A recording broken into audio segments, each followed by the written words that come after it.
They had a name for it, a special name. They called it VIP service. But I know what it really was, and it had nothing to do with service. It took me a long time to be able to say that out loud. Even now, just to myself, it feels heavy. For years, I just did my job. I kept my head down. I thought that was enough to be safe. It wasn't. My name is Angela. I'm 44. I've been a maid in hotels for almost 20 years.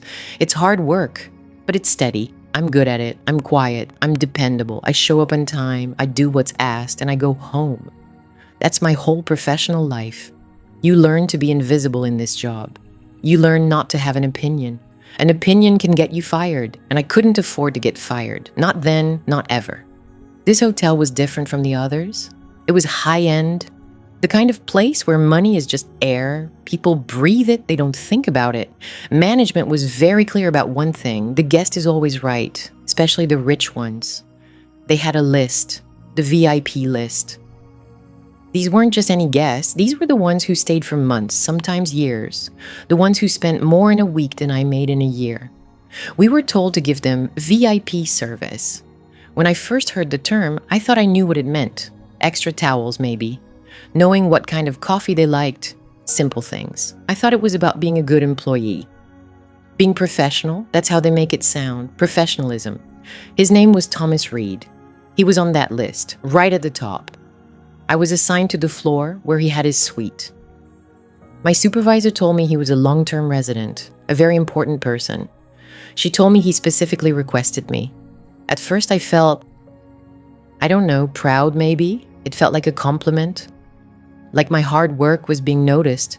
She said he appreciated my attention to detail, my quietness, so I became his regular maid. Every day, the same time. The first few weeks were normal. I would clean his suite while he was out. It was a big suite, took a long time. I just focused on my work. Make the bed, clean the bathroom, vacuum. The same tasks as always, but there was a different feeling, a pressure. I knew management was watching my work in his room more closely. My supervisor would check it after I was done.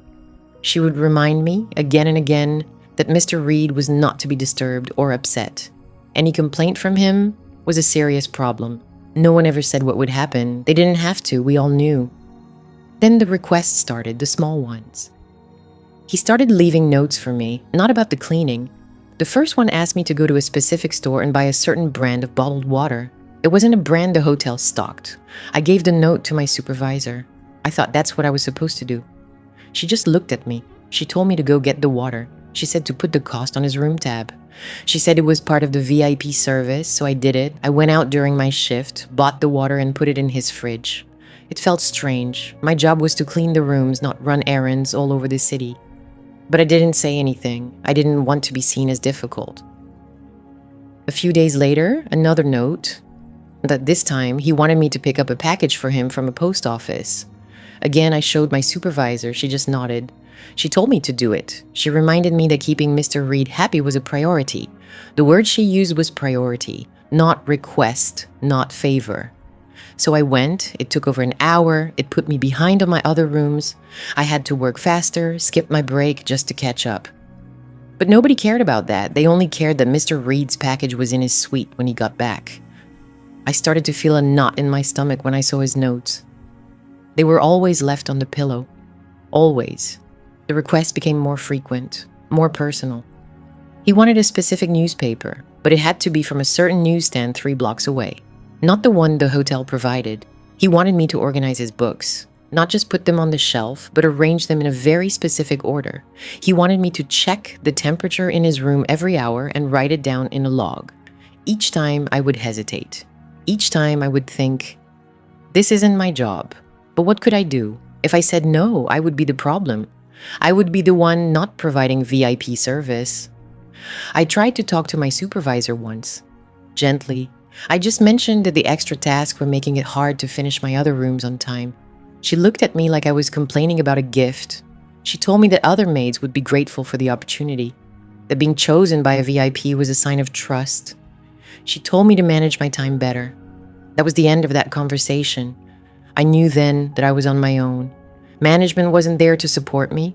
They were there to manage the guest, to manage his happiness, my comfort, my time, my actual job duties. None of that mattered. The next thing was a button on one of his shirts. He left the shirt on the bed with a note. It said a button had come loose and asked if I could fix it. He even left a little sewing kit next to it, the kind you get for free in a hotel. It felt so odd. This was a man who could afford anything. He could have the hotel's laundry service fix it. He could buy 100 new shirts, but he was asking me. I stood there for a long time just looking at the shirt. It felt like a test, another test of my compliance. I took the shirt and the note to my supervisor. I was starting to feel like a child, running to a parent for everything. I hated it. I showed her the note. She didn't even seem surprised. She just told me to fix it if I had time. She emphasized the if you have time part, but we both knew what she meant. She meant make time. So I sat in the staff break room during my lunch and sewed the button back on his shirt. My hands were shaking a little. It felt too personal. Holding his clothes, mending them. It wasn't about cleaning anymore. This was different. I put the shirt back in his closet, perfectly folded. I didn't leave a note. I just wanted it to be over. The next day, there was an envelope on the pillow. My name was on it. Inside was money, a lot of money, more than I made in a week. My heart started pounding. This was wrong. This was all wrong. We weren't supposed to accept cash gifts like that. It was against the rules. I took the envelope straight to my supervisor. I was panicking. I thought I was in trouble. I told her he left it for me. I said I couldn't take it. She took the envelope and looked inside. She didn't look worried. She looked, pleased. She told me it was a bonus. Thank you for my excellent service. She said that for VIPs like Mr. Reed, the normal rules didn't always apply. She told me to keep it. She said I deserved it. I didn't want it. I felt sick. Taking that money felt like I was agreeing to something, like I was signing a contract I hadn't read. But she insisted. She practically pushed the envelope back into my hand. To refuse it would have been an insult to the guest, she said. It would create a problem. So I took the money, and I felt dirty. I put it in my bank account. I used it to pay bills, and I hated myself for it. I felt trapped. He was paying me directly now. It changed everything. The line between employee and something else, it was getting blurry. And I was the only one who seemed to notice or care. After the money, the request became bolder. He started leaving his shoes out with a note. He wanted them polished, not just a quick shine. He had a specific type of wax, a specific brush, a specific cloth. He left detailed, numbered instructions. It was a process that took almost an hour. I did it. I knelt on the floor of his suite and polished his shoes until I could see my own tired face in them. And I felt humiliated. This wasn't housekeeping. This was being a personal servant, a valet. But every time I felt that way, I would hear my supervisor's voice in my head. VIP service. A sign of trust. Grateful for the opportunity. And I would remember the money in my bank account, the money that felt like a chain. So I said nothing. I just did the work. Then he started being in the room.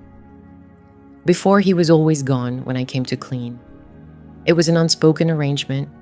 But one day I knocked and entered, and he was just sitting there, in a chair, writing a book. I stopped in the doorway. I was so startled. I apologized and said I would come back later. He told me not to. He said I could clean. He said he wouldn't be in my way. It was incredibly uncomfortable. Cleaning a room with someone in it is completely different. You're so aware of your own presence. Every sound you make feels loud. I felt like I was on a stage. He never looked up from his book, but I could feel his eyes on me. I just knew he was watching. I tried to be as quiet as possible.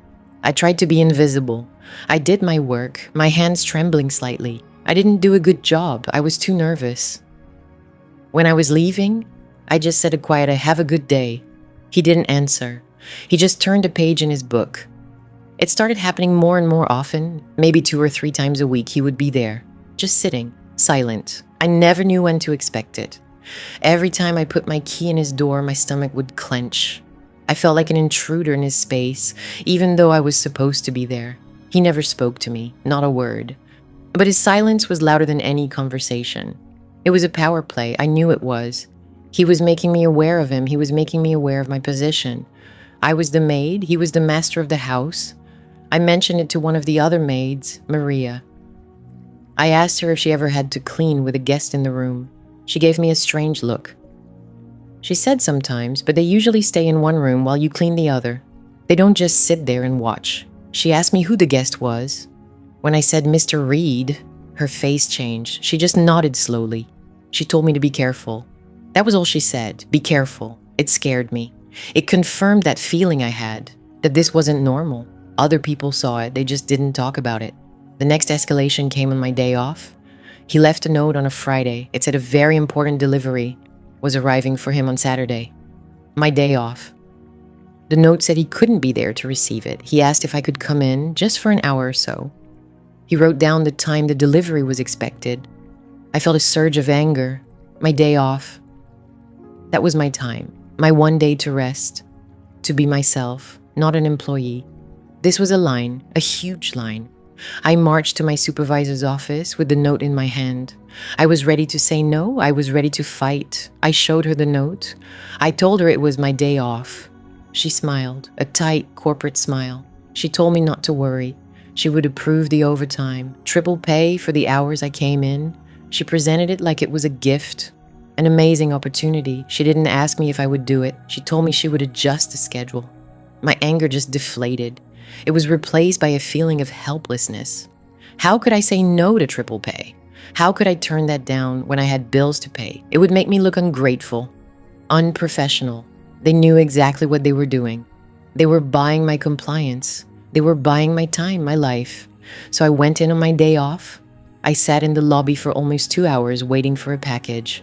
It was for him. It had nothing to do with me.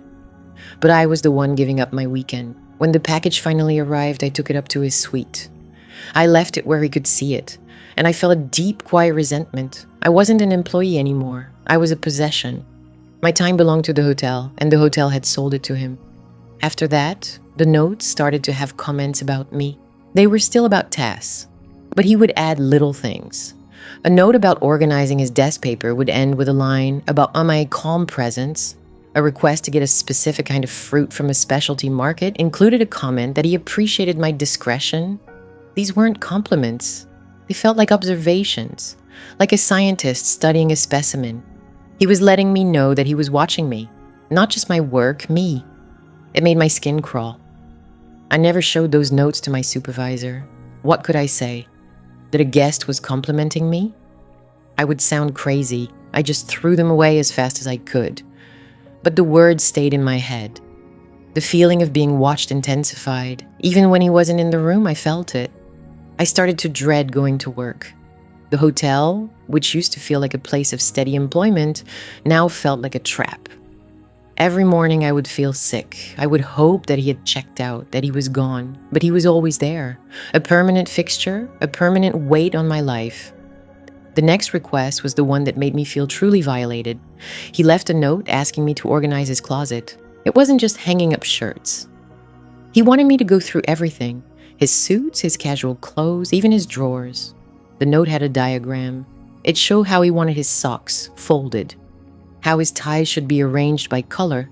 It meant I would have to touch all of his personal belongings, his underwear, the things a wife or a partner would handle.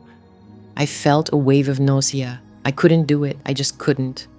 I went to my supervisor. I didn't even have the note this time.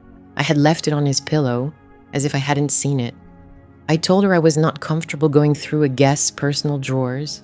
I said it felt inappropriate. I finally used that word, inappropriate. She sighed, a long, tired sigh, like I was a child throwing a tantrum. She told me it was just clothes. She said I was overthinking it. She reminded me of Mr. Reed's status. She reminded me of his generosity. She was talking about the money he gave me, throwing it in my face. She told me that VIP service means going the extra mile, and that if I wasn't willing to do that, maybe I wasn't the right person for this role. It was a threat, a clear one. Do it or lose your job, or at least lose the position of trust that they had built up around me. I would be demoted, put on the worst floors. My hours might be cut. I knew how it worked. So I went into his suite, and I organized his closet. I felt numb. I disconnected myself from what I was doing. I treated his personal items like they were just objects, fabric, nothing more. But I was lying to myself. I spent 2 hours in his closet, touching his things, folding his socks the way the diagram showed. And I felt like I was losing a part of myself, my dignity, my sense of what was right and wrong. It was all being eroded, one VIP request at a time. When I finished, I closed the closet door and leaned against it, my eyes closed. I felt exhausted, not from the work, from the stress, the constant grinding stress of it all. I knew things were getting worse. I just didn't know how to stop it. I felt completely and utterly alone. The other maids were friendly, but distant. They knew I was Mr. Reed's girl. That's what I heard one of them call me, Mr. Reed's girl. The words followed me out of the break room. They stuck to my back like a piece of tape I couldn't reach. I walked faster down the service corridor, the squeak of my cart's wheels suddenly too loud. I felt their eyes on me, Maria's pity, Elena's judgment. The others, a blur of tired faces and averted gazes. No one said anything else. They didn't have to. I'm 44 years old. I've been a maid for half my life. I am a professional. That's what I told myself. But the words echoed in the empty hall. Mr. Reed's girl. It sounded dirty. It sounded like something I was, not something I did. The next day, the note was on the pillow again. Same crisp white paper. Same heavy black ink. My watch has stopped. The battery needs to be replaced. There is a jeweler on the corner of 5th and Main. Please take care of this. Underneath the note was the watch. It was heavy, silver, with a dark blue face. It felt cold and important in my hand. It probably cost more than my car, more than a month's rent.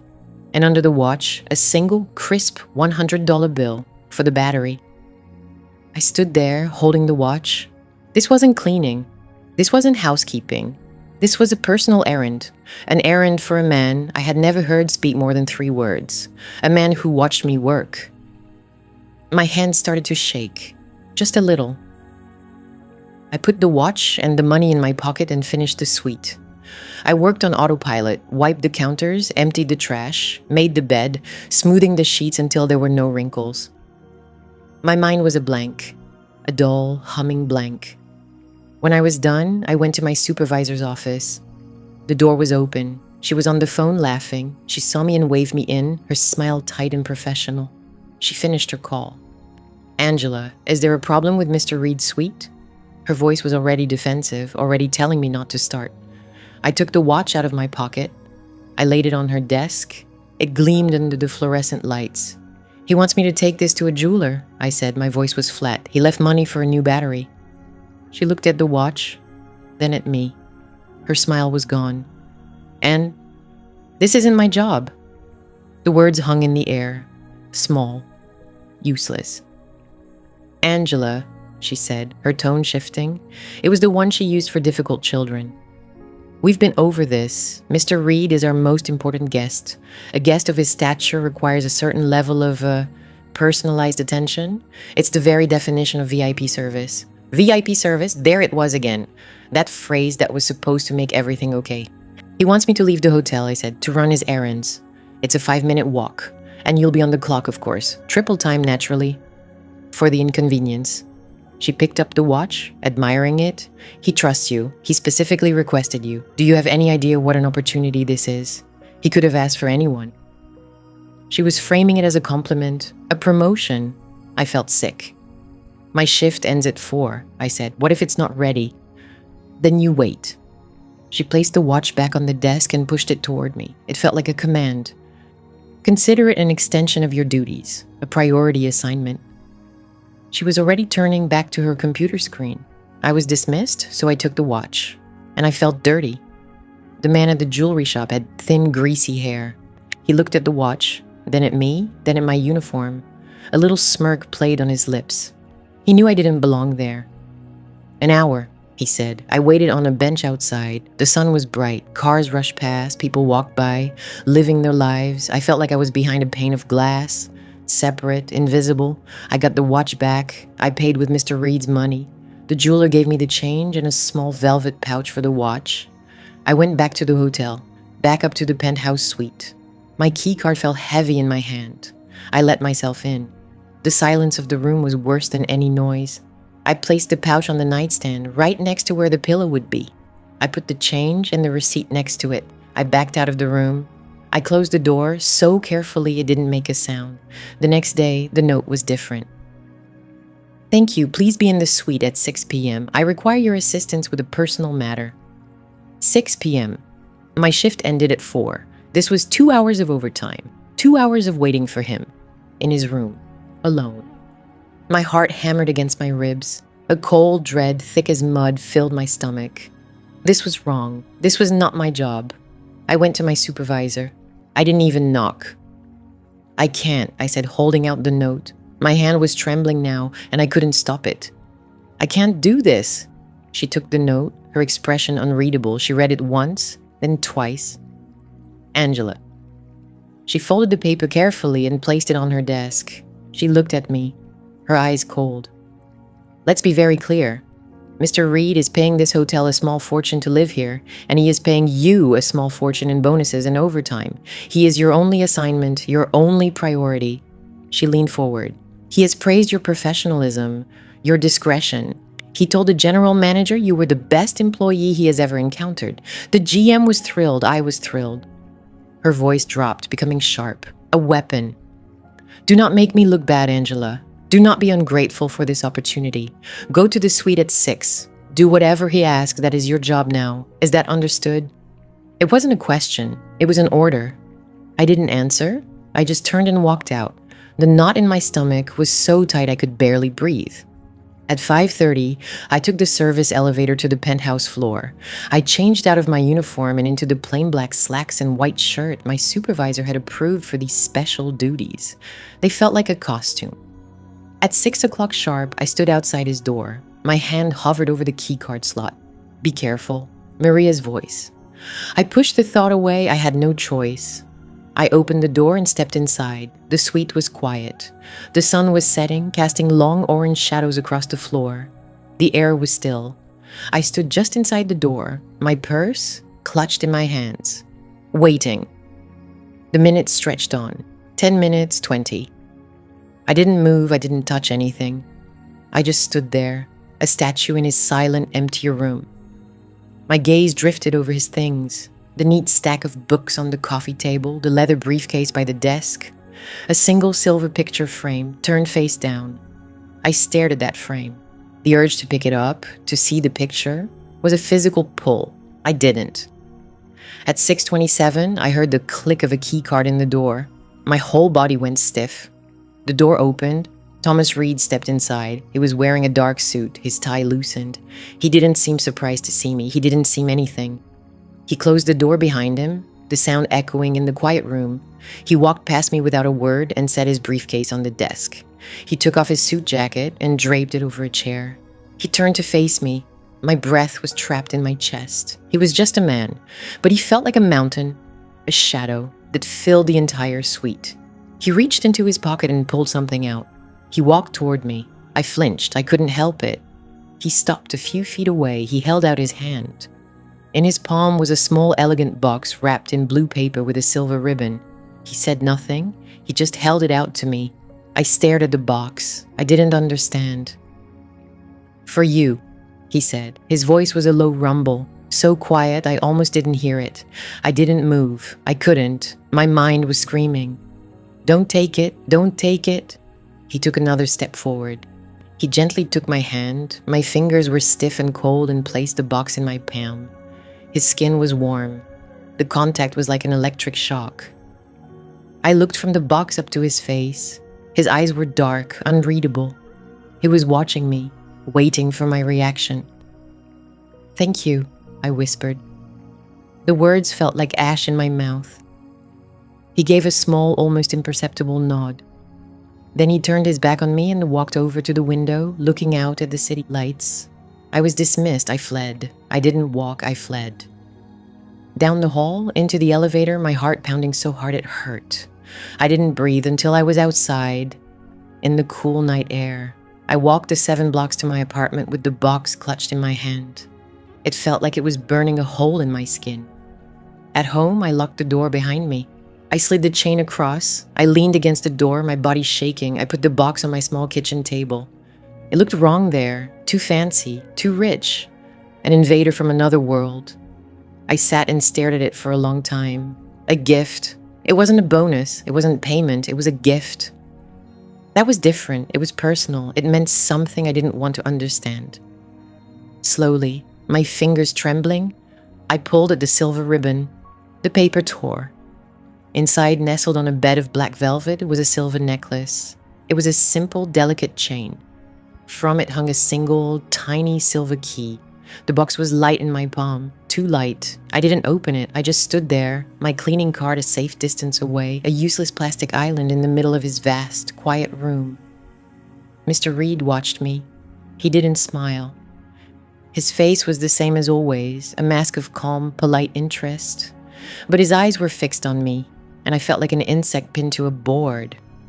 The silence in the suite was a physical thing. It pressed in on my ears. "Thank you," I whispered. The words felt like ash in my mouth. He gave a small, slow nod, a dismissal. I backed away, one step, then another, my rubber-soled shoes making no sound on the thick carpet. I didn't turn my back on him until I reached the door. I fumbled with the handle, my hand shaking so badly it took 2 tries to get it open. Then I was in the hallway, the door clicking shut behind me, and I could finally breathe. It wasn't a real breath. It was a ragged gasp. I didn't go back to the locker room. I went home. I walked the 12 blocks with the little box clutched in my hand, the corners digging into my skin. The city was loud around me, sirens, traffic, people shouting. But all I could hear was the click of that hotel room door. My name is Angela. I'm 44. I know the difference between a gift and a warning.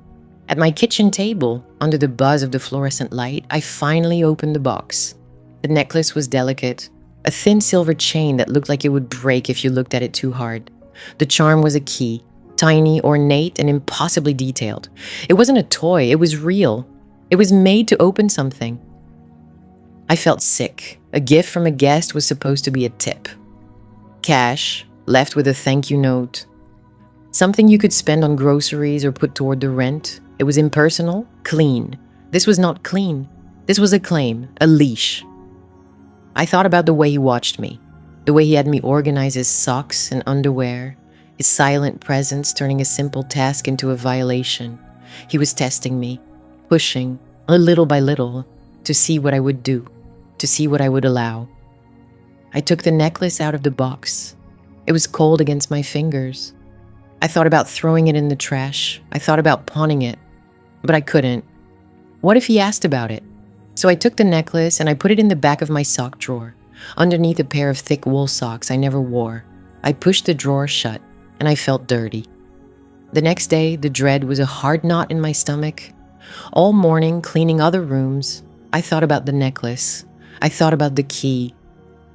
When it was time for Mr. Reed's suite, my hands were sweating. I knocked. No answer. I let myself in. The air was still. He was out. The relief was so sharp it made me dizzy. I could just clean. I could just do my job. I started in the bathroom, scrubbing the marble counters, replacing the towels. I worked faster than usual, my movements jerky and efficient. I wanted to be gone before he came back.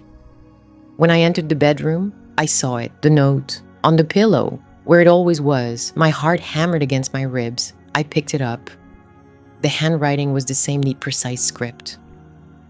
In the wardrobe, bottom right, please organize the contents. The wardrobe. I opened the tall mahogany doors. His suits hung in a perfect dark line. On the floor of the wardrobe in the corner was a box. A dark leather box, about the size of a shoebox. It had a small silver lock. The key. I stood frozen. No, this was not my job. This was not housekeeping. This was something else. I should go to my supervisor. I should tell her. He gave me a key to a locked box. It sounded crazy. She would look at me with the same patient, empty expression. Mr. Reed trusts you, Angela. It's an opportunity. My job. I couldn't lose my job. My hand went to my throat, where the necklace should have been. I could feel its phantom weight. He knew I wouldn't be wearing it. He knew it would be hidden away. This was his way of telling me he knew. His way of telling me to go get it.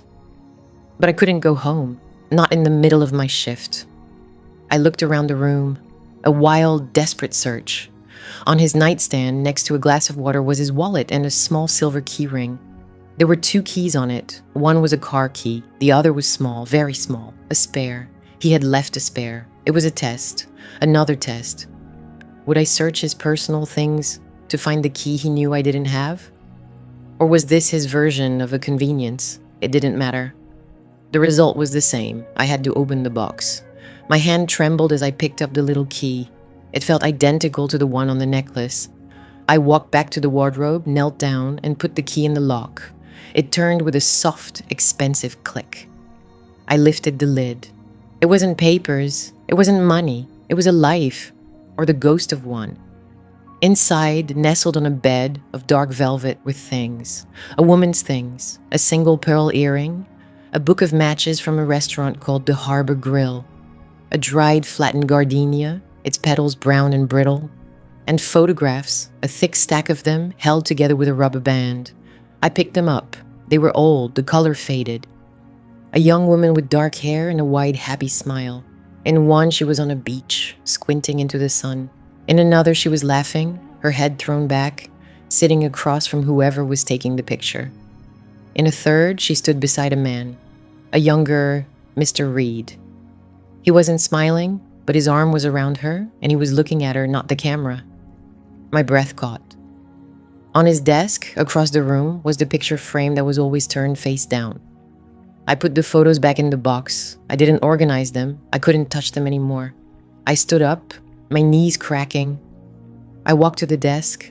I stared at the back of the silver frame. Don't. It's his privacy. Be professional. He watched you fold his underwear. My hand moved on its own. I reached out and turned it over.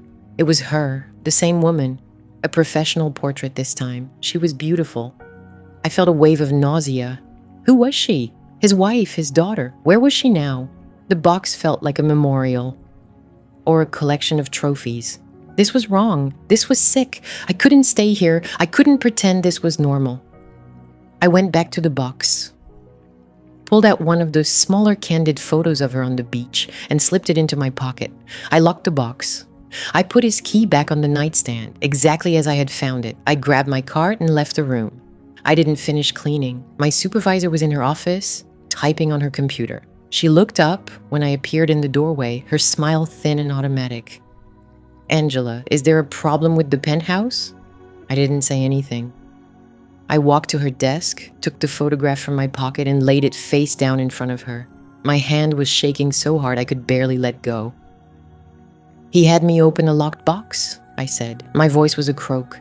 It was full of this, her things. She didn't look at the photo.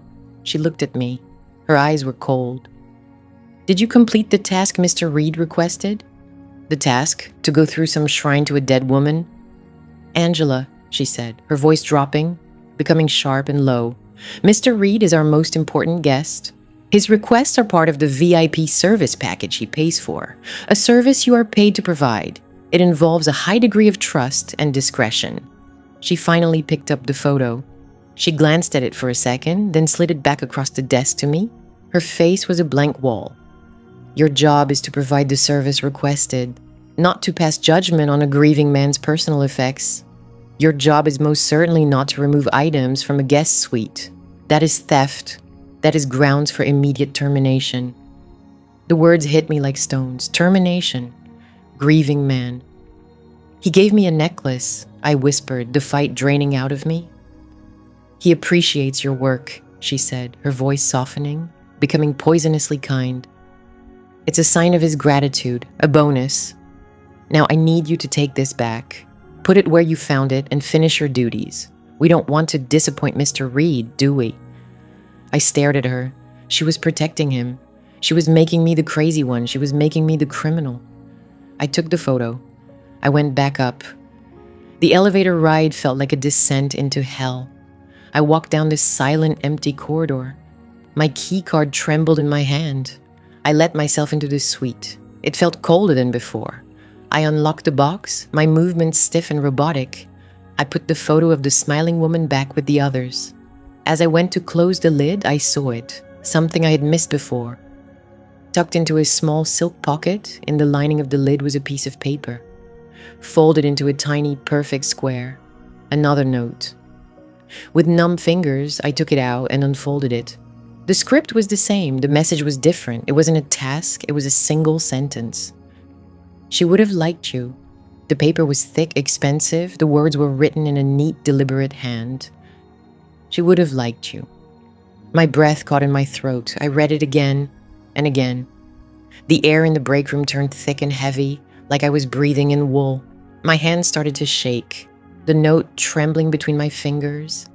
She, the woman in the photographs, the owner of the silver locket, the pressed flower, the single pearl earring. I felt a cold dread wash over me, a feeling so intense it was almost physical, like being plunged into icy water. This wasn't a compliment. It wasn't a kind thought. It was a statement of ownership, a judgment. He was comparing me to her. I was being evaluated. My heart hammered against my ribs, a frantic trapped bird. I looked around the empty break room. The humming of the vending machine was suddenly deafening. The clock on the wall ticked, each second a small explosion in the silence. I had to get rid of it. I stood up, my chair scraping loudly against the tile floor. I walked to the small single-stall bathroom at the end of the hall. My reflection in the mirror was a stranger, a pale, wide-eyed woman with a pinched mouth. My uniform, usually a source of pride, of professionalism, felt like a costume, a trap. I tore the note into tiny pieces. I dropped them into the toilet and flushed. I watched them swirl and disappear, but I could still see the words burned onto the back of my eyelids. She would have liked you. It didn't help. It changed nothing. He knew I had found it. He had left it for me to find. This was part of the service, the VIP service. I went back to my locker and grabbed my purse. My shift was over. I practically ran out of the hotel, not making eye contact with anyone.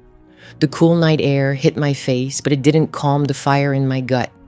All I wanted was to go home, to lock my door and hide.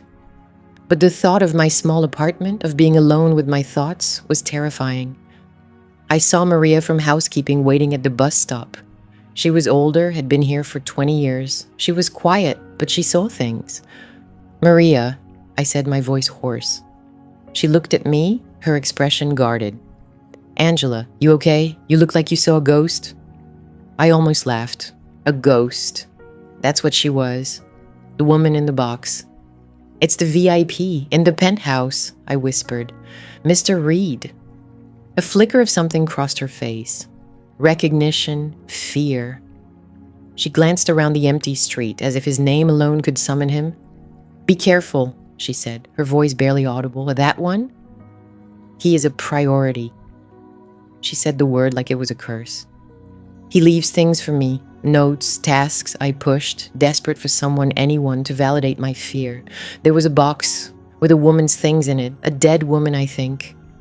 Maria took a half step back. She shook her head, a small, sharp movement. "Don't talk about it, not to me, not to anyone." Her eyes pleaded with me. "You have a job to do. Just do your job. Be professional, that's all." She was using their words, the supervisor's words. The bus arrived with a hiss of brakes, its lights cutting through the darkness. Maria hurried on without another word, leaving me alone on the sidewalk. The isolation was complete. I was on an island called the Penthouse Suite. My name is Angela. I am a ghost in this hotel. The next morning, I felt sick. I stood in front of the penthouse door, my hand hovering over the keycard scanner. Every instinct screamed at me to turn around, to walk away, to quit. But I thought of my rent, my bills, the look on my supervisor's face when she accused me of stealing. I had no choice. I took a deep breath and swiped the card. The light turned green. The lock clicked open. I pushed the door and stepped inside. The suite was silent, immaculate, just as I had left it. The air was still thick with the smell of his cologne and something else, something clean and cold. There was a note on the polished surface of the entry table, not on the pillow this time, another white envelope. My name was on the front. My hands were shaking so badly I could barely open it. Inside was not a note, but a list, a new task. The clothes in the walk-in closet need to be organized. Yo, summer with summer, winter with winter. Light colors together, dark colors together. Anything damaged should be set aside. It was a simple enough request, a normal housekeeping task almost, but I knew better. I knew which closet he meant. Not his, hers. The closet where I had found the box. I walked on numb legs down the hallway, past the master bedroom, to the second bedroom, the guest room, her room. The door was slightly ajar. I pushed it open. The closet was a large walk-in. The light came on automatically. It was filled with women's clothing, dresses, blouses, sweaters, skirts, all of it beautiful, all of it expensive. It smelled faintly of a perfume I didn't recognize, floral, but faded. This was his new test. He wanted me to touch her things, to handle them, to become familiar with them. I felt a knot of nausea tighten in my stomach. This was wrong. It was a violation, not just of me, but of her memory. I stood there for a long time, just staring. I thought about walking out, calling my supervisor, telling her I refused, but I knew what she would say. It's an unusual request, Angela, but he is our most important guest. It's an opportunity to show your commitment, your professionalism. I was trapped. So I started. I worked like a machine. I didn't let myself think. I pulled the clothes from the racks, my fingers brushing against silk, cashmere, soft cotton. I sorted them on the bed. Summer, winter, lights, darks. My movements were mechanical, detached. It was the only way I could get through it. I was not Angela. I was a pair of hands, a tool to be used. I found a summer dress, a simple white linen sheath. As I moved to hang it with the other light-colored summer clothes, I felt something in the pocket. My fingers closed around a small, rectangular piece of cardstock. It was a photograph, a candid shot, a little blurry. The woman from the box was laughing, her head thrown back. She was on a boat, the sea and a bright blue sky behind her. She looked vibrant, alive, happy. A man's arm was around her waist. The arm was tan, wearing an expensive-looking watch. It was Mr. Reed's arm. I recognized the watch. I stared at her face, at the pure joy in her expression. A wave of profound sadness washed over me. Whoever she was, she had been loved. Or something like it. I quickly put the photo back in the pocket. It felt like I was holding a secret, a piece of a life I had no right to see. I worked faster, a new panic setting in. I just wanted to be finished, to be gone. I found 2 blouses with small snags near the cuff and a silk scarf with a faint stain. I folded them carefully and placed them on a chair, just as the list instructed. Anything damaged should be set aside. Finally, it was done. The closet was perfectly organized, a museum of a life curated by a stranger. I backed out of the room, my heart pounding. I gathered my cleaning cart, ready to flee. As I rolled it toward the door, I heard the lock click. He was back. I froze in the middle of the living area. The door opened and Mr. Reed walked in. He didn't look at me. He never did. He just moved past me, his presence sucking all the air out of the room. He was carrying a briefcase. He set it down on the table. The silence was unbearable. I stood perfectly still, my hands gripping the handle of my cart. I felt like a statue. He walked down the hall and stopped at the door to the guest room. He pushed it open and stood in the doorway, looking at the closet. He didn't go in. He just looked. He was surveying my work. After a long moment, he turned. He walked back toward the living room. He stopped in front of a rack of her dresses I had just organized. He reached out one hand and his fingers brushed lightly against the shoulder of the white linen dress, the one with the photograph in the pocket. It was a gesture so small, so quiet, but it was an answer, a confirmation. Yes, this is what I wanted. Then he turned and walked to the entryway table. He picked up his briefcase. He didn't look at me, didn't speak a single word. He just left, the door clicking shut behind him. I let out a breath I didn't realize I'd been holding. My whole body was trembling. On the table, where his briefcase had been, was a white envelope. Thick, heavy. I knew what it was. I walked over and picked it up. It was full of cash. More than last time, a lot more. I held it in my hand, and I felt dirty. So dirty. I put the envelope back on the table. I couldn't take it, not this time. I finished my work, my hands clumsy, my mind a blank. I cleaned the bathroom, wiped down the counters, my body on autopilot. Before I left, I glanced back at the envelope. It sat on the table, a silent accusation. I knew I was leaving it behind, but I also knew it would be there tomorrow, waiting for me, and that sooner or later I would have to take it. I left the money on the nightstand, The bills sat there, a neat, impossible stack next to the lamp. A silent accusation. My hand had trembled when I'd pulled it back. I felt the ghost of the paper on my skin, crisp and wrong. I backed out of the suite. I didn't run. I closed the door with a soft, practiced click. In the hallway, the plush carpet swallowed the sound. It swallowed everything. I leaned my forehead against the cool patterned wallpaper and willed myself not to be sick. The rest of my shift was a blur. I pushed my cart down the long, quiet corridors. The squeak of a wheel I'd been meaning to oil was the only thing that felt real. I stripped beds, sprayed surfaces, wiped mirrors. In every clean, reflective surface, I saw my own face, pale and tight. The face of a woman who had just made a terrible mistake. Or maybe the mistake was made long ago. The other maids gave me a wide berth. They saw something in my eyes, I suppose. The kind of trouble you don't want to touch. There were no friendly words in the break room, just the scrape of chairs and the low murmur of the vending machine, an unspoken warning. Be careful. I was careful. I was always careful. It hadn't mattered. At 4 o'clock, my supervisor called me into her office. She didn't ask me to sit. She stood behind her desk, arms crossed. Her smile was gone. Her face was a flat corporate mask. "Angela," she said. Her voice was level. Too level. There was an issue today in the presidential suite. It wasn't a question. I just stood there, my hands clasped in front of me. The fabric of my uniform felt rough against my knuckles.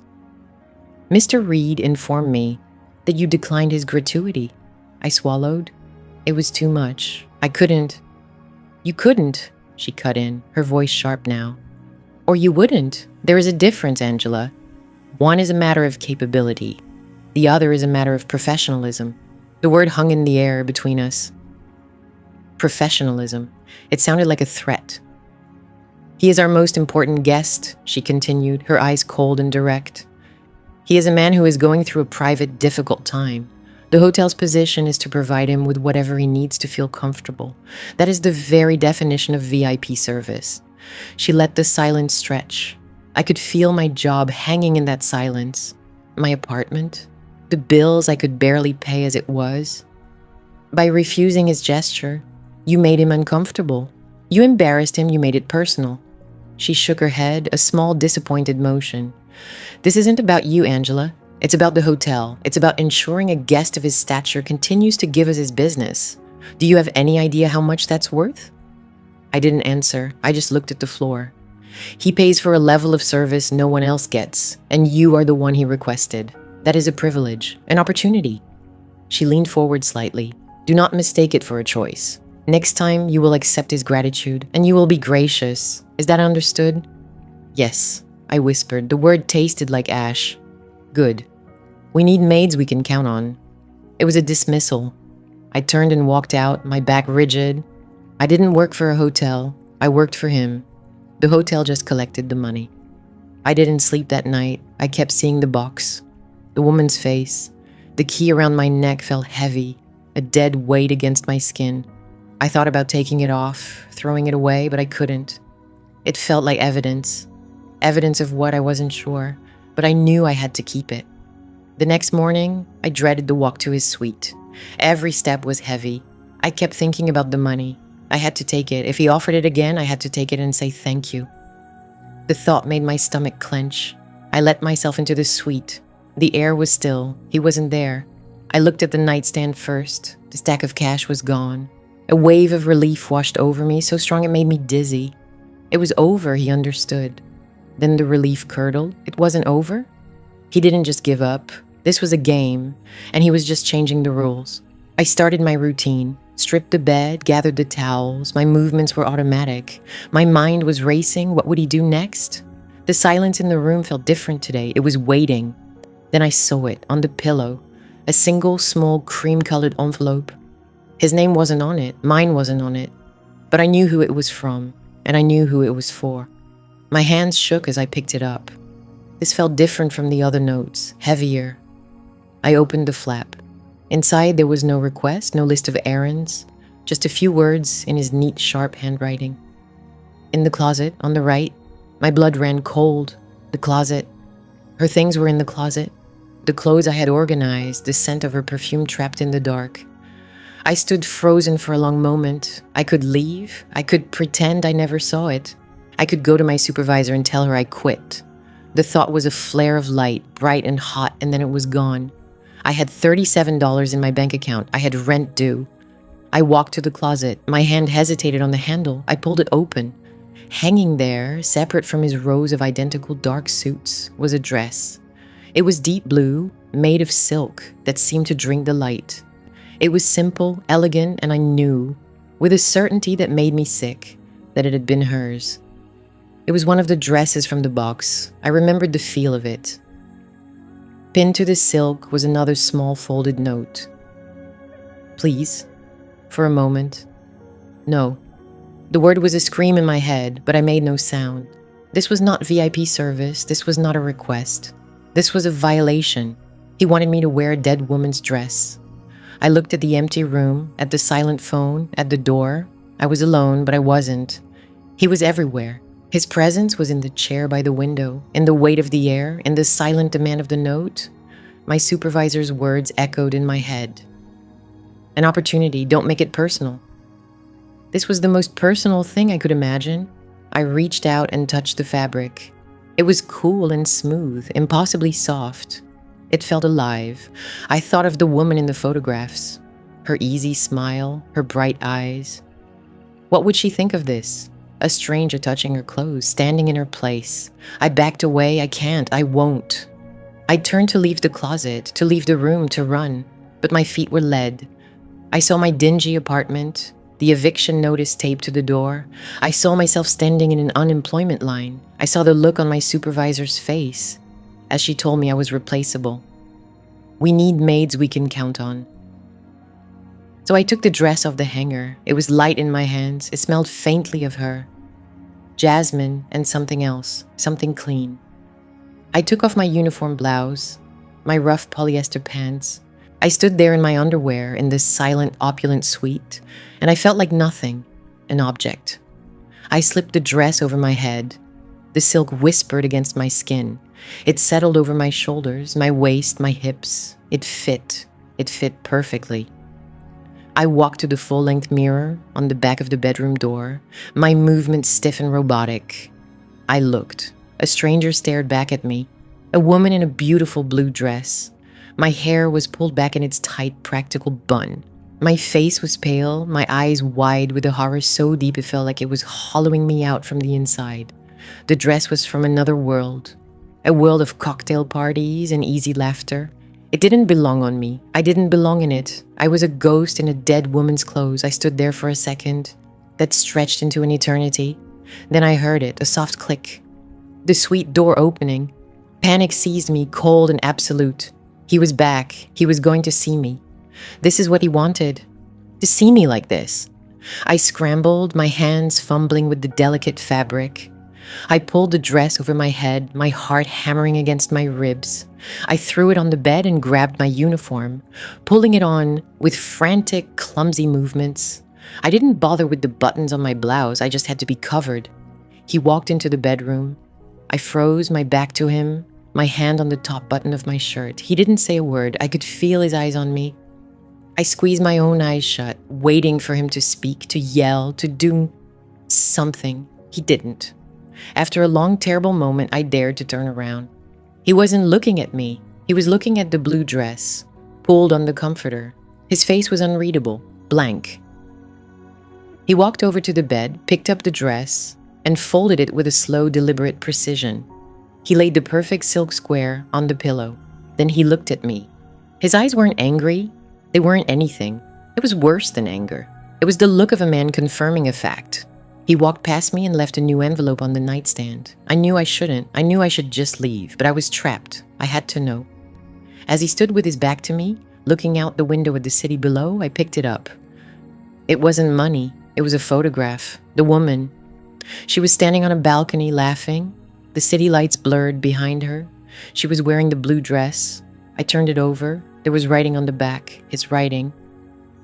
A perfect match. My hands shook. The photograph felt slick with sweat. Her face, his note, the same dress, the one I was wearing. A perfect match.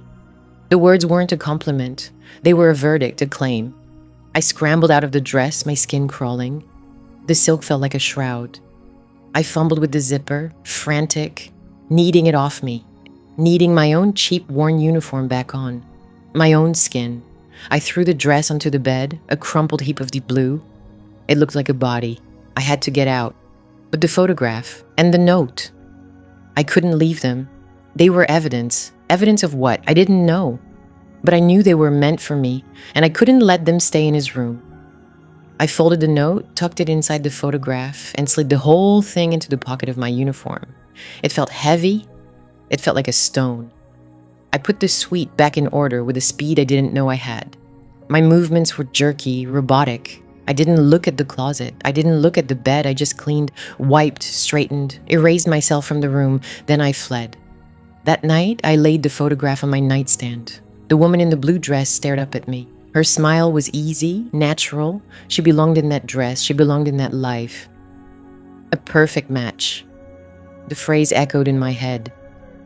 It wasn't about the dress. It was never just about the dress. It was about me, my height, the color of my hair, the shape of my face in the mirror, which I now studied with a new, sickening dread. Did I look like her? I couldn't see it. But he could. He wasn't just watching me clean. He was studying me, measuring me, all those silent afternoons with him sitting in the armchair, watching. I thought he was just odd, a rich man with nothing better to do, but it was an audition, and I had passed. I didn't sleep.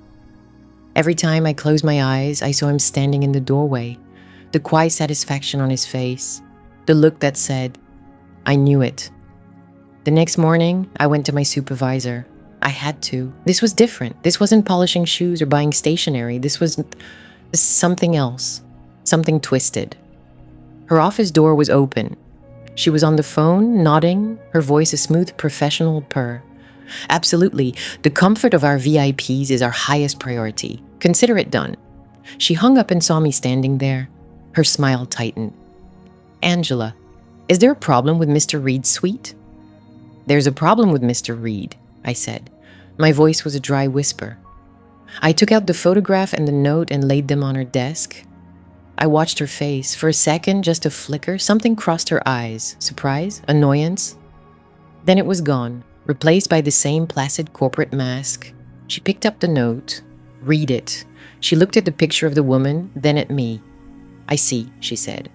She placed them back on the desk, perfectly aligned. He caught me, I said, my voice trembling. He told me to try it on. He came back and he saw me, and then he left this. She steepled her fingers. Angela, let's maintain a professional perspective. Professional? He wants me to be her. That woman, I couldn't find the word.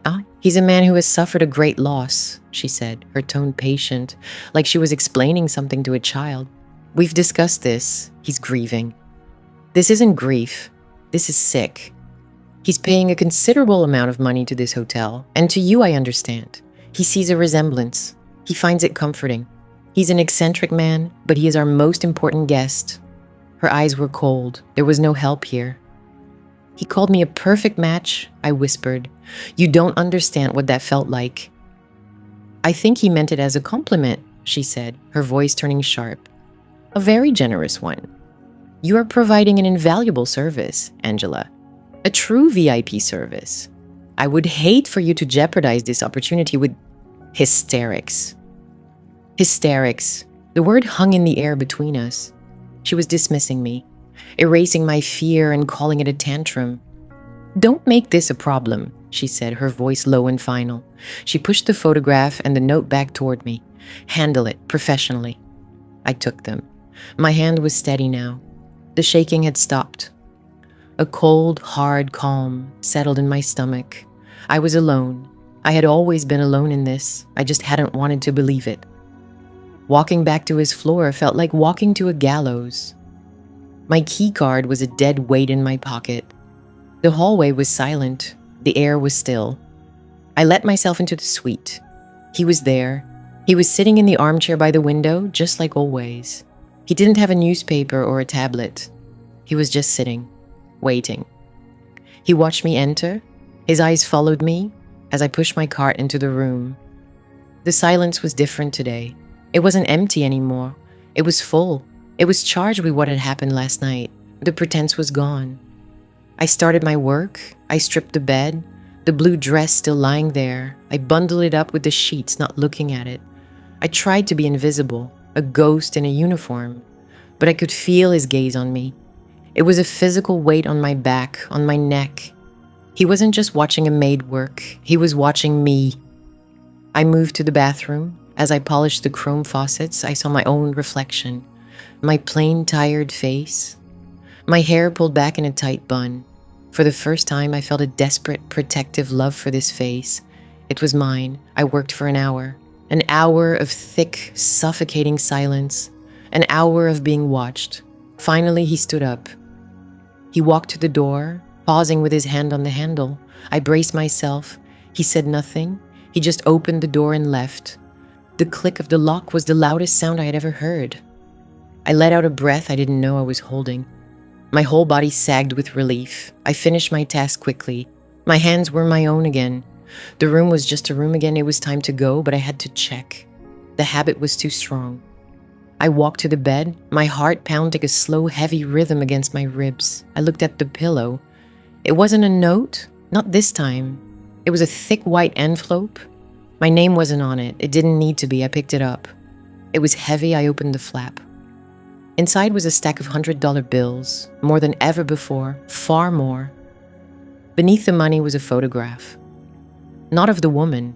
It was a picture torn from a magazine. A photograph of a model's head and shoulders. Her hair was cut into a sharp, elegant bob, the color a deep, rich brown, identical to the woman's hair in his photographs. Underneath the picture, a small, crisp note was paper clipped to the page. 4 words. For your appointment tomorrow. I stood there in the silent, empty suite. The money in my hand felt like nothing. The picture of the hairstyle felt like a weapon. This wasn't a request, not anymore. This wasn't about remembering someone. This was an instruction. He wasn't asking me to be like her anymore. He was telling me to become her. I stood there for a long time, the photograph in one hand, the thick stack of bills in the other. The air in the suite was cold. It always felt cold now. For your appointment tomorrow. It wasn't a suggestion. It wasn't a request. The money made that clear. This was a transaction. He was purchasing a piece of me, my hair. My hands shook so hard the photograph blurred. The woman's hair was dark, like mine, but cut into a sharp, classic bob that ended exactly at her jawline. It looked expensive, soft, nothing like my own hair, which I kept pulled back in a tight, functional bun, day after day. I folded the photograph. I put the money in my pocket. The weight of it felt wrong, like a stone pulling me down. I had to tell my supervisor. I had to. This was a line so far past anything normal that no one could ignore it. She could not ignore this. Her office was the same as always, tidy, impersonal, with a framed Employee of the Month certificate on the wall from 3 years ago. The name on it wasn't mine. She listened with a patient, plastic smile as I laid the photograph on her desk. I didn't show her the money. I don't know why. Maybe I was ashamed. Maybe I knew it would make me look like a participant. He wants me to cut my hair, I said. My voice was flat. I was trying to keep the tremor out of it. He wants me to look like her. The supervisor picked up the photo. She tilted her head. It's a very stylish cut, Angela. I waited. The silence stretched. I don't understand, I finally said. Mr. Reed is our most important guest, she said, her voice smooth and practiced. She had said this to me before. He is a man of particular tastes, and he is going through a difficult time. We've discussed this. This isn't about his tastes, I said, a little louder than I intended. This is wrong. He wants to change me. She sighed, a small puff of annoyance. She placed the photograph back on the desk and pushed it toward me. Mr. Reed's personal assistant called this morning to arrange an appointment for you at the salon downstairs. It's for 10 a.m. It's been taken care of. My stomach dropped. You knew? I was informed of the guest's request. Yes, she corrected me. It's a wonderful opportunity. The salon is very high-end. A haircut and color like that would cost a fortune. She looked at me, her eyes hardening. He has been exceptionally generous with you, has he not? We expect our staff to show their gratitude through professionalism, through discretion. Gratitude. The word hit me like a slap. If you are unable to fulfill the duties required for our VIP service clients, she continued, her voice losing its polite edge. "We can find someone who can. There are a lot of people looking for steady work right now, Angela." There it was, the same threat as before, only now it felt like the closing of a door. There were no other doors to open. I took the photograph from her desk. 10 a.m., she said, already turning back to her computer. "Don't be late." I had no choice. I know that's what people say. I had no choice. But it was true. Losing this job meant losing my apartment. It meant not eating. It meant being on the street. "My name is Angela. I'm 44. I have no family to fall back on. These are the facts." So I took the money, and I felt dirty. The salon was all white marble and gold fixtures. It smelled of chemicals and expensive perfume. A young woman with perfect teeth greeted me. "For Angela?" she asked. I nodded. I couldn't speak. "Right this way. Antoine is ready for you." Antoine was a thin, serious man who didn't smile. He looked at me, then at the photograph I handed him. He held it next to my face, studying my bone structure, my jawline. He ran his fingers through my hair, which I had left down for the first time in years. "Yes," he said to himself more than to me. "The color is a good base. We just need to go richer, darker. And the cut?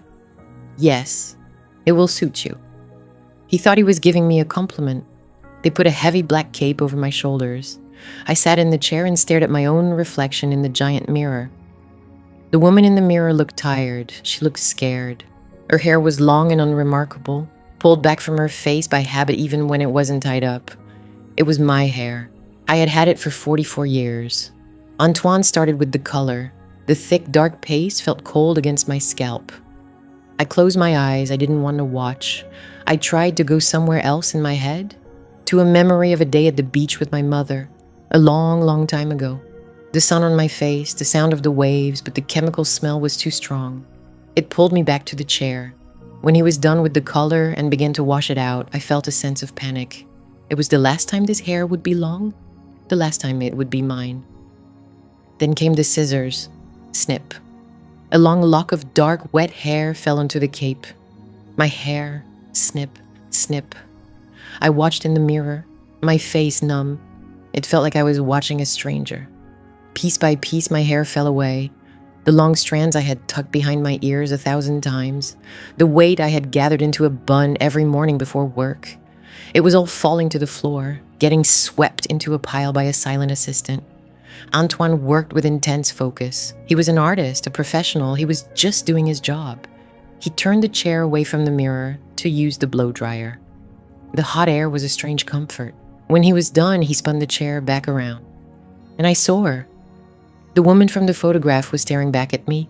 The hair was perfect, a sharp, dark, glossy bob that framed my face, that made my own eyes look like they belonged to someone else. It was her hair, on my head.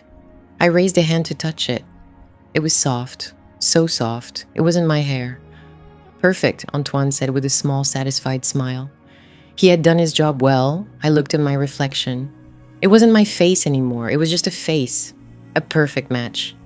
I walked through the hotel lobby like a ghost. I felt the eyes of the front desk staff on me, the bellhops. I kept my head down. The hair kept trying to swing into my face. I wasn't used to it. I didn't go back to the staff area. I went to the 14th floor. I went to his suite. I don't know why. I just knew I was supposed to. The door was slightly ajar. He was standing by the window, looking out over the city. He must have heard me enter, but he didn't turn around. I stood just inside the doorway, the heavy cape from the salon still around my shoulders. I had forgotten to take it off. I waited. The silence was a physical thing. Finally, he turned. He didn't smile. His face showed nothing. He just looked at me. His eyes weren't looking at my eyes. They were looking at my hair. He took in the cut, the color, the way it fell against my jaw. It was a long, slow appraisal, an inspection. He had purchased an object, and now he was examining it to make sure it was what he paid for. After a full minute, he gave a single, slow nod. That was it, just a nod. It was the most terrifying thing he had ever done. I backed out of the room and pulled the door shut. I leaned against the wall in the hallway, my heart pounding against my ribs. I felt sick. Later, I had to go back in to do the evening turn-down service. I was scared. I was so scared. But he was gone. The room was empty, Everything was clean, precise, untouched, except for the pillow. On the center of the perfectly fluffed pillow was a small velvet bag, the kind jewelry comes in, and beside it a note. I opened the bag first. Inside was an assortment of lipsticks, high-end brands in gold and black tubes, and a small square compact of blush, her makeup. I picked up the note. The handwriting was the same, neat, controlled. Her smile was her best feature. Practice it. The note was on the vanity, propped against a collection of small, heavy glass bottles and sleek black compacts. New, unused. The brands were expensive, the kind I'd only ever seen in magazines: foundation, powder, blush, and a single tube of deep red lipstick. Her smile was her best feature. Practice it. 3 words, a command. My hands started to shake. I set down my cleaning caddy, the plastic bottles rattling against each other in the silent room. The air was thick, heavy. He was gone for the afternoon. Another note, this one for the front desk, had said so. But his presence was everywhere. In the scent of his cologne, in the perfect alignment of the books on his nightstand, in the weight of the silence. I felt sick. I looked at my reflection in the wide gold-framed mirror. My hair, cut and colored to match a dead woman's, felt like a wig. It wasn't me. Angela didn't have soft auburn waves that brushed her collarbone. Angela had brown hair, pulled back in a tight, sensible bun. Angela was invisible. This person in the mirror was becoming visible, and I didn't know who she was. Practice it. I thought of her, the woman in the photographs. I had studied her face for hours, it felt like. Her smile wasn't a happy one. Now that I was being told to copy it, I could see it clearly. It was a performance. It didn't reach her eyes. Her eyes were sad. I backed away from the vanity. I couldn't touch the makeup. Not here, not in his space. I finished my work on autopilot. My hands knew the motions, wiping surfaces that were already clean, plumping pillows that were already perfect, emptying a trash can that held only a single folded newspaper. As my mind was a million miles away, stuck on that note, on that smile. I packed up my caddy. I hesitated, my hand hovering over the collection of makeup. Leaving it would be an act of defiance. A small one, but a refusal nonetheless. He would know, so I took it. I swept the bottles and compacts into the bag they had come in and stuffed it into my personal tote. And I felt dirty, like a thief. The first person I saw when I got back to the staff area was Maria, another maid. She took one look at my hair and her eyes went wide. She opened her mouth to say something, then closed it, giving me a small pitying look before hurrying away. She knew. They all knew. The whispers in the break room, the way they avoided my eyes. The penthouse suite was a curse. VIP service. I went straight to my supervisor's office. The door was open. She looked up from her computer, a practiced professional smile on her face. "Angela, is everything all right?" I stood in the doorway, clutching my tote bag. "I need to talk to you." "Of course, come in." I didn't move. I just pulled the shopping bag out of my tote and placed it on the edge of her desk. Then I unfolded the note and laid it next to the bag. She picked up the note first. She read it, her expression unreadable. Then she set it down and peered into the bag. She picked up the red lipstick, holding it between 2 perfectly manicured fingers. "Chanel," she said almost to herself. "He has very expensive taste." "He wants me to wear it," I said. My voice was quiet. "He wants me to practice her smile." The supervisor put the lipstick back in the bag. She folded her hands on her desk, the picture of corporate calm. "Angela, your new hairstyle is lovely. It really suits you. It takes years off you." The compliment felt like a slap. "That's not the point," I said, my voice trembling slightly, "and this isn't right. This isn't VIP service. This is something else." "Mr. Reed is a very important guest," she said, her tone shifting. The warmth was gone, replaced by a cold, hard edge. "He is our most important guest. He appreciates your attention to detail. He has expressed his satisfaction with your work numerous times. By making me look like another woman, he is a private man, an eccentric one perhaps. Wealth affords people certain particularities. He is paying for a premium, personalized experience, and he has been exceptionally generous. The generosity is a part of your compensation, as we've discussed. The money, always the money, the trap." He wants me to wear makeup, I repeated, feeling stupid. Hearing it out loud, it sounded so small, so petty, but it wasn't. It was everything. It was the next step. It's a gift, Angela, she said, pushing the bag toward me. A very generous one. He probably just thinks it would look nice. A compliment. A knot of ice formed in my stomach. She was twisting it, reframing it, making me the ungrateful one, the difficult one. And the note? I asked. What about the note? She sighed, a long, theatrical breath of impatience. It's a figure of speech. Her smile was her best feature. He's probably referring to a movie star. Maybe he thinks you look like someone famous. You should take it as a compliment. Honestly, Angela, for someone who has been given such a lucrative opportunity, you seem determined to find problems where there are none. Her eyes were cold. There was no help here. There was never any help here.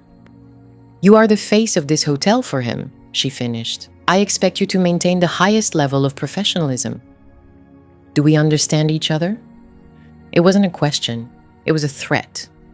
I nodded. I couldn't speak. Good, she said, turning back to her computer. Dismissed. I took the bag and the note and walked out. My name is Angela. I'm 44.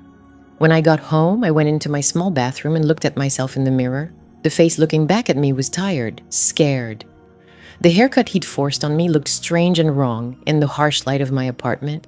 I took the box from my closet, his box, the one with her things. I pulled out a photograph, one of the ones where she was smiling. It was a close-up. I held it next to my face, comparing my reflection to her image. We had the same hair now, the same jawline. Our eyes were different. Hers were a lighter brown and filled with a sadness I was beginning to understand. And the smile, it was tight, practiced. The corners of her mouth were turned up, but the muscles in her cheeks were still.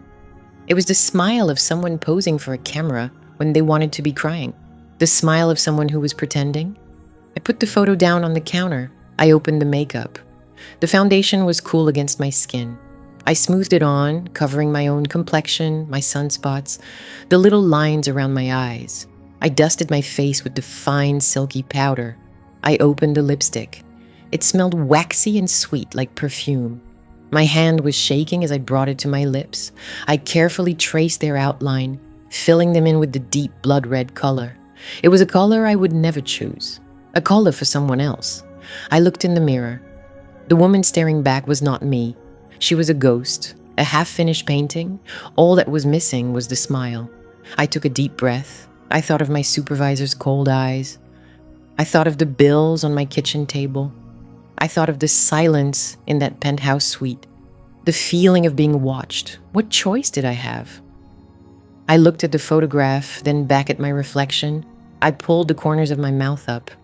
I kept my eyes still, empty. I practiced it again and again, until the muscles in my face ached, until the smile felt less like my own expression and more like a mask I was putting on. I stared at the stranger in the mirror, her face pale, her lips a gash of red, her smile a perfect hollow curve. I was ready for work. The next morning, I did it all again. The foundation, the powder, the lipstick. I put on my uniform. I pulled my new hair back with a few pins, but left the waves loose around my face the way she wore it. When I stepped into the elevator, my heart was a cold, heavy stone in my chest. I used my keycard on the penthouse floor.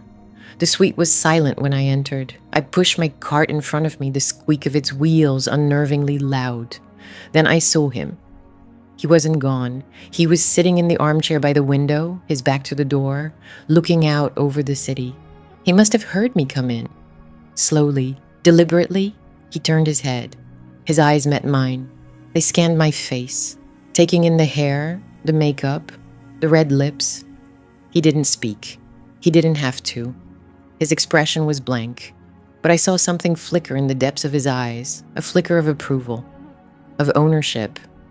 Then his gaze dropped to my mouth. A test?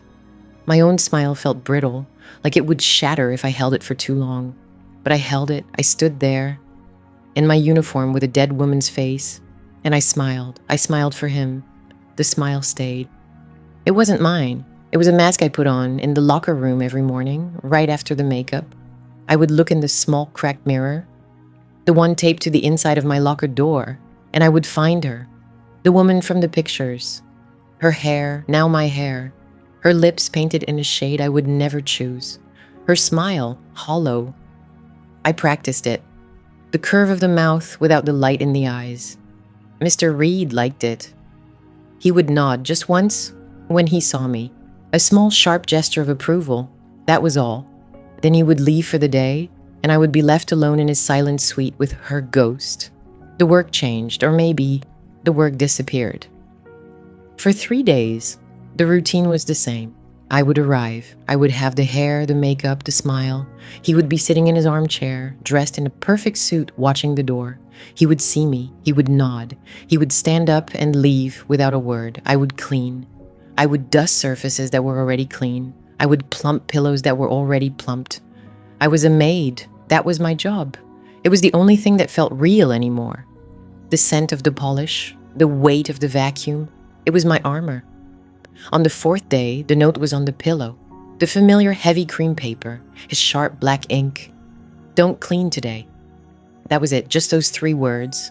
I stood there, holding the note. My hands started to shake. If I wasn't supposed to clean, what was I supposed to do? My entire purpose in that room, the whole reason for my keycard was to clean. This was wrong. It felt more wrong than the makeup, more wrong than the hair. He was taking away my job. The last piece of me that was still mine. I looked around the suite. It was spotless, perfect, a museum. I waited. For what? I didn't know. For him to come back and say it was a mistake. For a call from my supervisor. Nothing. The silence in that suite was different now. It wasn't empty. It was watchful. An hour passed. I stood in the middle of the living room, my cleaning cart parked by the door, like an escape pod I couldn't use. Then I saw the second note. It was on the small table next to his armchair. I hadn't noticed it before. Just sit. My breath caught in my throat. Sit where? I looked at the armchair he always occupied. No, I couldn't. I looked at the sofa opposite it. It felt like a stage. This was a test. It was always a test, so I sat. On the very edge of the sofa, my back straight, my hands clenched in my lap. I felt foolish, a doll placed in a dollhouse. I stared at the wall, at a painting of a ship on a calm sea. I stared until the colors blurred. I don't know how long I sat there. Time didn't work right in that room. When I finally heard his key in the door, I nearly jumped out of my skin. He entered, his eyes finding me on the sofa immediately. He didn't seem surprised. He walked past me, placing his briefcase down with a soft click.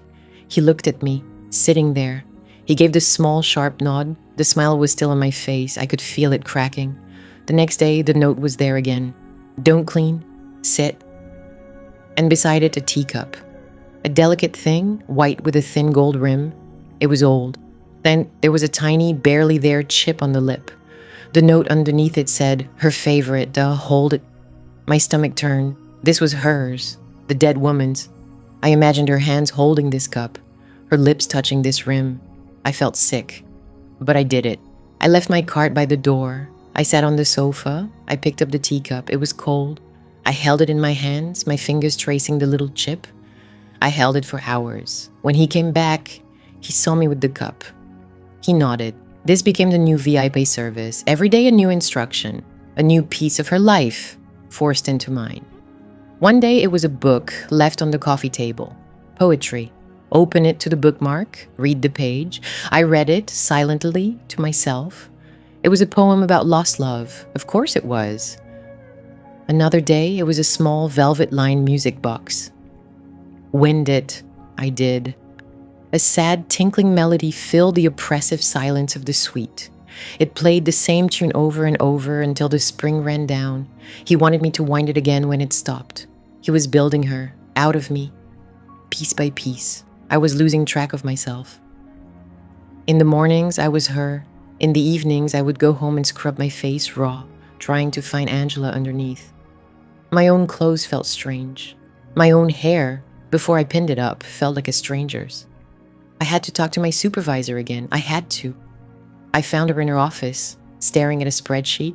She looked up, and her professional smile faltered for a second when she saw me, the hair, the makeup. I was wearing the ghost into her office.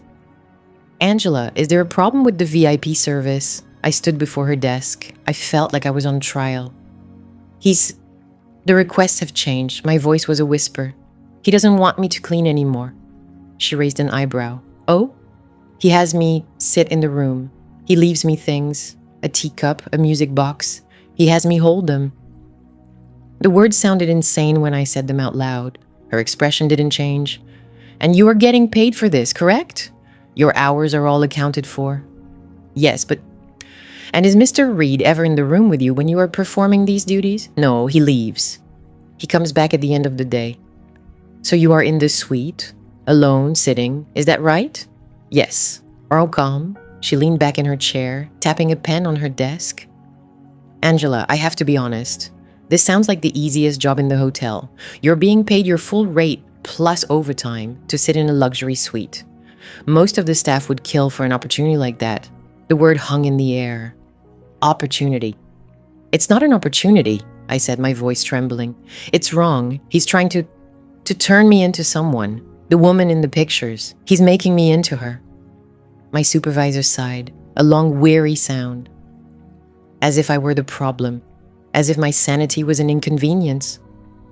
Mr. Reed is our most important guest. His long-term residency is a significant source of revenue. He has a right to his privacy and his eccentricities. As long as he is not threatening you or touching you, then what he asks you to do as part of his paid VIP service is a private matter. She leaned forward. Her eyes were cold. He is essentially paying you to be a companion, a very, very well-paid one. He's treating you like a guest, not a maid. I suggest you start seeing the privilege in that. Privilege, the word hit me like a slap. He's happy with your work, she continued, her voice hardening. Extremely happy. It would be a shame to disrupt such a profitable and professional arrangement over a misunderstanding. Do you understand? I understood. I was not a person. I was a profitable arrangement. I left her office. There was no help there. There was no help anywhere. The next day, I went back to the suite. The mask on my face, the smile in place. I was ready for the note, for the teacup or the book or the music box. But there was no note. Mr. Reed was there. He hadn't left. He was standing by the window looking out at the city. He turned when I closed the door. My heart hammered against my ribs. The roles had just changed again. He looked at me, the hair, the makeup, the smile. He took a step closer. His face was unreadable, as always, but his eyes were intense. They weren't just looking at me, they were looking for her. He spoke. His voice was quiet, raspy from disuse. Eleanor. The name struck me like a physical blow. It wasn't a question, it was a statement. I just stared. I couldn't move, I couldn't breathe. Angela was gone. He had finally named her replacement. He gestured to the sofa. Sit, Eleanor. I did as he told me. I sat on the edge of the cushion, my hands in a knot. He didn't sit in his chair. He remained standing, watching me. His silence was the loudest thing in the world. After a long minute, he spoke again. Good, very good. He walked over to the bookshelf and pulled out a leather-bound volume. It wasn't the poetry book. It was something else. He opened it and held it out to me. Read to me, he said. His voice was flat, an order. I took the book. My hands were shaking so badly the pages fluttered. I looked down at the words, but they were just black marks. They wouldn't form sentences. Eleanor, he said, his voice a little sharper. Read. I took a shaky breath. I found the first line and pushed the word out of my throat. It came out as a squeak. I cleared my throat and tried again, my voice thin and strange in the silent room. I read about a garden in summer, about roses. I read for an hour. He never moved. He just stood there, watching me, listening to my voice fill his room, pretending I was her. My name is Angela. I had to keep telling myself that, but the word was starting to feel strange in my own head. Like a name I'd read in a book a long, long time ago. He called me Eleanor. And I answered, not with words. I answered by continuing to read. The book was heavy in my lap. The words on the page were a blur of black ink, but they came out of my mouth anyway. My voice was steady. It was a stranger's voice, smooth and low. His eyes were on me, unblinking. He was in the armchair across from me, the one by the window. The late afternoon sun lit the dust motes dancing in the air between us. He didn't move, he just listened. He was listening for her. I read for an hour. When the clock on the mantel chimed 5 times, I stopped. I closed the book and placed it on the small table beside my chair. Exactly as I had done yesterday and the day before. This was the new routine, the new VIP service. I stood up. My legs felt stiff. I smoothed the front of the silk dress, her dress. "That will be all," he said. His voice was quiet. It was the first thing he'd said to me since I'd entered the suite 3 hours ago. I nodded, not looking at him.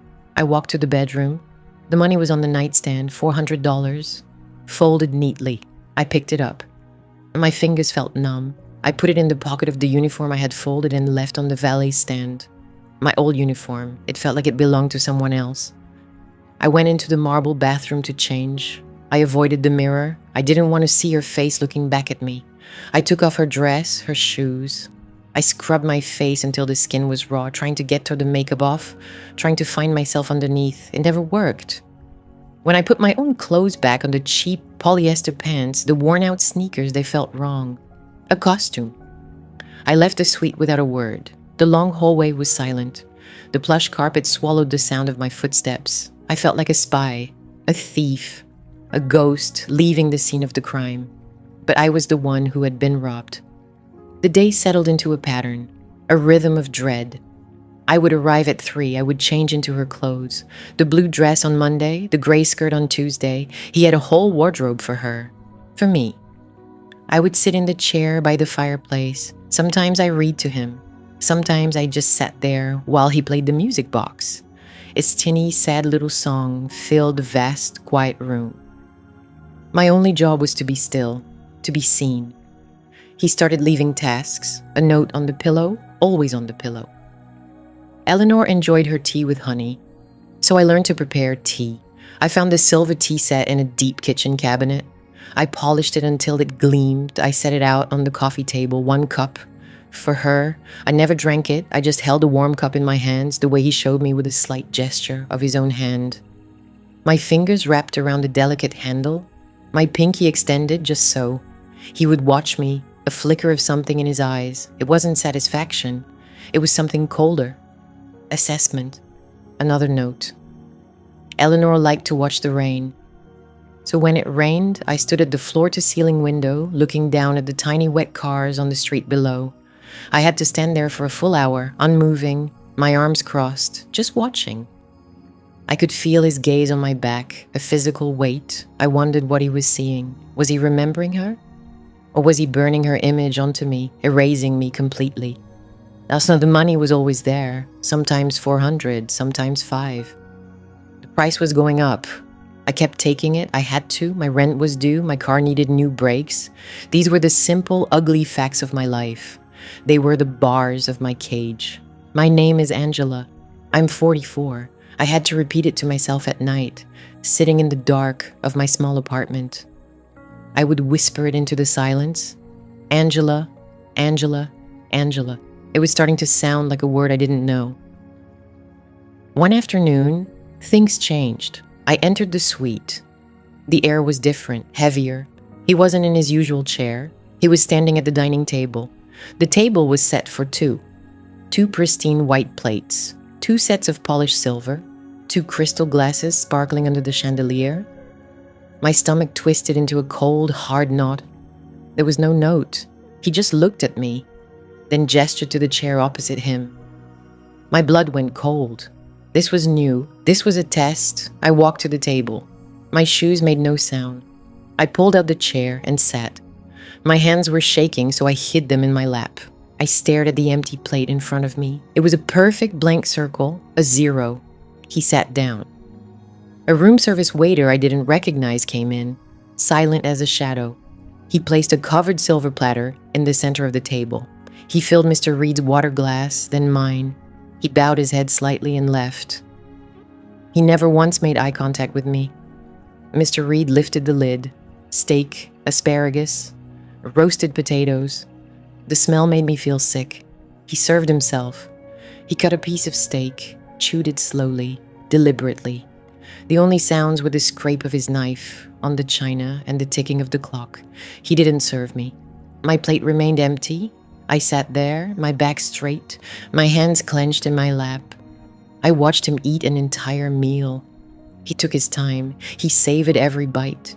He was eating for two.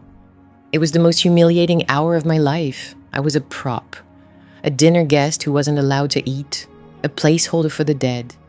When he was finished, he dabbed his lips with the linen napkin. He looked at me. "Did you enjoy your meal, Eleanor?" he asked. His voice was flat. It was a genuine question. He was insane. I couldn't speak. The name hung in the air between us. Eleanor? He was talking to her. He expected her to answer. What would she say? Would she play along? Would she scream? My silence stretched. It grew until it was a living thing in the room, suffocating me. His eyes narrowed, a flicker of disappointment, of anger. I had failed the test. He pushed his chair back and stood up. He walked into the bedroom without another word. I stayed at the table, staring at my empty plate, until I heard the soft click of his door shutting. I didn't get paid that day. The fear was different now. It wasn't about my job anymore. It wasn't just about the creepiness of it all. It was the fear of being erased. He had a story in his head, and he was forcing me to be a character in it, but I didn't know my lines. And I was beginning to understand that a wrong line could have consequences. The next day, I knew I couldn't go to my supervisor. What would I say?